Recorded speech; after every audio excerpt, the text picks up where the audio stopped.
अस्सलामुअलैकुम। मैं हूं आपका होस्ट मोहम्मद अरसलान रज़ा। कैसे हैं आप सब? मुझे यकीन है आप सब ठीक होंगे, क्योंकि मैं भी बिल्कुल ठीक हूं। दी प्लेटफॉर्म, आए बनाते हैं हम इसका reaction. Just in time for virus comes the perfect film showing the importance of social distancing.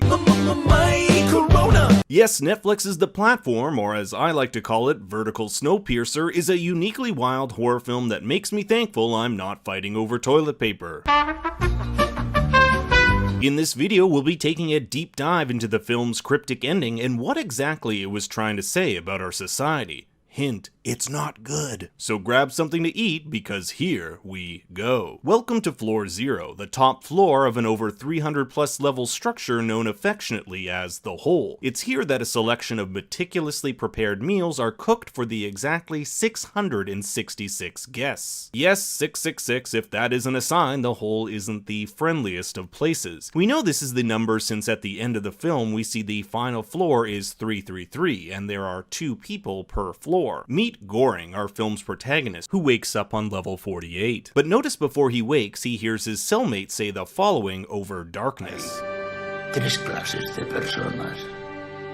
Los de arriba, los de abajo, los que caen. This is actually the first line in the entire film, and it's arguably the most important. There are those at the top who are content with the way things are, those at the bottom who want change but lack the means to do so, and those who fall. This last line, those who fall, actually has 2 meanings. First, the actual people who fall over the ledge and die, and secondly, people like Goring and his future cellmate Baharat who willingly descend in order to create change. So what this quote really means is that these 3 types of people are those who don't want to change, those who want to but can't do it, and those who risk everything, even death, to change it. Goring spends much of the first act figuring out how this place operates, just like we the viewer do, and in so doing we create a subconscious bond with him, even asking ourselves what would we do if we were in that situation. To make matters worse, Goring's platform mate is a greedy old man by the name of Trimagasi, a man who, unlike Goring, is a prisoner for having thrown his TV out the window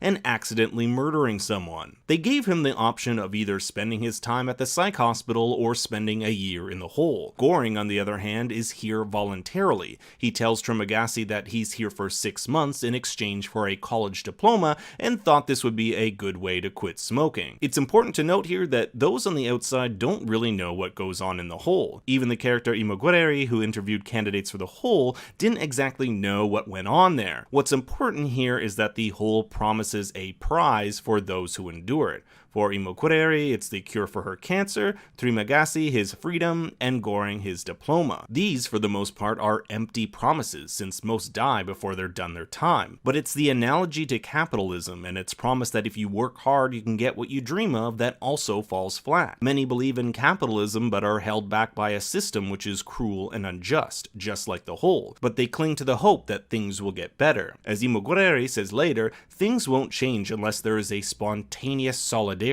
But we'll get to what that means in a bit. Every day a platform descends containing a myriad of food, and depending which level you're on, the amount. The food is also dictated by the preferences of those in the hole. For example, one of the interview questions Goring is asked is what his favorite food is. Later on, we'll see escargots on the platform, which is what he chose. As the platform descends deeper and deeper, less food is available for those at the bottom, until around level 100, where there's almost no food at all, leaving over 400 people to starve who have to make drastic decisions such as eating their partners. While the platform is there, however, the prisoners are given 1 minute to stuff themselves as much as possible before it descends to the next level. If anyone hoards food, extreme heat or cold fills the level, killing the inhabitants until the food is put back. Trimagasi tells Goring that because they're on level 47, 94 people have eaten before them. He's almost done his time and notes that every month the prisoners are randomly placed on a new level. Trimagasi has been as high as level 8 and as low as 132. Each prisoner is also allowed 1 item on their journey.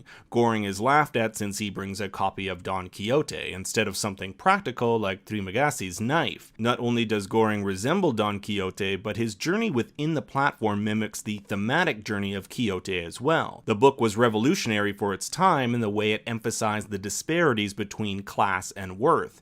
The aristocrats were seen as thoughtless, unkind, and frivolous, while the peasant Sancho wise and thoughtful. We see this system play out in the film through the greed of those at the top, contrasted with characters like Goring, whose thoughtfulness forces him to act for the good of the whole. Having Goring paired with Trimagasi shows how individual greed reinforces a corrupt system. The first thing Goring mentions is that they should ration the food so that those below can have enough. Trimagasi, being the complete foil to Goring, responds by pissing on the people below him. Instead of helping those at the bottom, people in this movie get literally pissed and shit on. I can't show that clip, much like how many billionaires and corporations exploit, piss, and shit, metaphorically of course, on the poor. Things begin to change with the introduction of Miharu, a woman who descends on the platform in her search for her child. The Japanese translation of Miharu is to open one's eyes wide, and it's through her struggle that Goring opens his eyes to the injustice perpetrated by this system. In fact, to accentuate this point, Miharu doesn't even speak. The end of Act 1 puts Goring in a tough situation. A full month has passed and he awakens tied up on a new floor, level 171. This means almost certain death for the two men, so Trimagasi, being a veteran, has tied Goring and will feast on him slowly and even feed Goring his own flesh in order to survive. For Trimagasi, this is a perfectly normal and rational thing to do given the situation.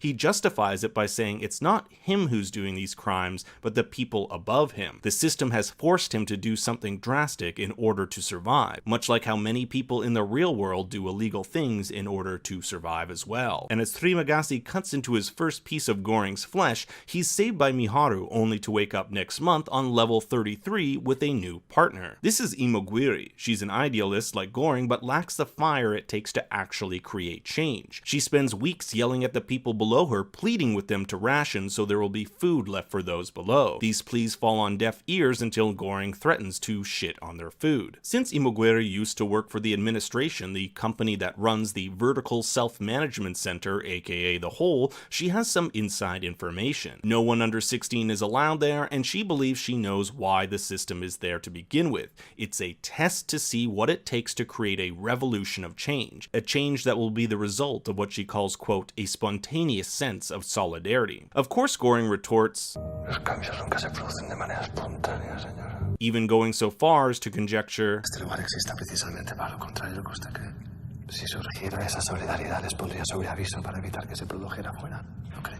Imogiri's item, her pet Ramses II, is named after the greatest Egyptian pharaoh of the New Kingdom. The dog's death later in the film symbolic of the death of greatness, the death of the idea that we can unite everyone under one strong banner. A month passes and Goring awakens to find that Imogiri has killed herself after finding out they've been placed on level 202, basically a death sentence. No food makes it this far down. He has to eat pages of his book as well as her body in order to stay alive, eventually making it to his final month with a new platform mate named Baharat. Baharat is smart and brought a rope as his item, believing that if he could just make it close to the top, he could escape. But this plan implies that those at the top are willing to help, and that is definitely not the case, with the people above him literally shitting on him as he attempts to climb. Goring and Baharat devise a plan to descend along with the platform and evenly distribute the food themselves, even going so far as to withhold food from the people in the first 50 levels so that those at the bottom can have their fair share. They even mercilessly beat those who try to take any food from them. It isn't until they descend and meet someone who is only known as the wise old man that they're told the only way they can make real lasting change is with a symbol, in this case a message. If a message can make it all the way to level 0,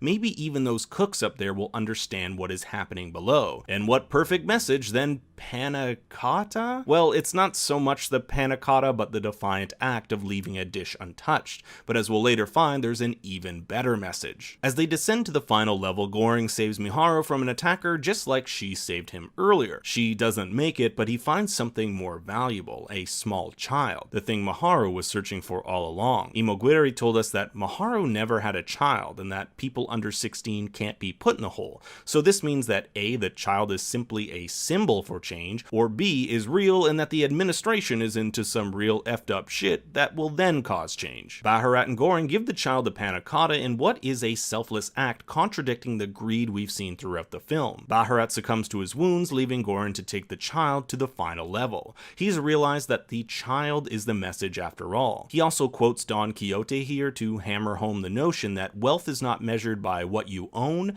but by how you spend it. Que al poseedor de las riquezas no le hace dichoso el tenerlas, sino el gastarlas.